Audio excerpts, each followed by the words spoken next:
বলেন আর জিহাদের কথা বলেন মিয়া মুসলমান মানে দুনিয়ার মধ্যে জিনাকার মিয়া মুসলমান মানে দুনিয়ার সবচেয়ে মধ্যে তারা কি করলে ওরা ইফতিজিন করলে ওরা রেপ করলে ওরা আল্লাহ তুমি এই মিয়া মুসলমানদের জন্য কোরআনের মধ্যে কোনো ঘোষণা করলা কিনা মহান আল্লাহ পাক রব্বুল আলামিন তামাম দুনিয়ার সমস্ত মানব জাতির জন্য এই কোরআন ঘোষণা করলেন আর বললেন ওয়ালা তাকরাবুজ জিনা আপনি জিনা করবেন না বলে কথা এই জিনার জন্য আপনি যেটা করবেন না আপনার সিগন্যাল আল্লাহ পাক রব্বুল আলামিন আগে দিয়ে দিয়েছেন সুবহানাল্লাহ আমার বন্ধুরা এই জিনার সিস্টেম করে দিলেন মানুষের জন্য এই জিনার মধ্যে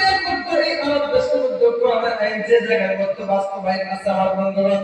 এই জিনার যে জায়গার মধ্যে বিচার হয় আমার বন্ধুগণ দেখা যায় অবগাহিত পুরুষ এবং মহিলা যদি ধরা পড়ে যায়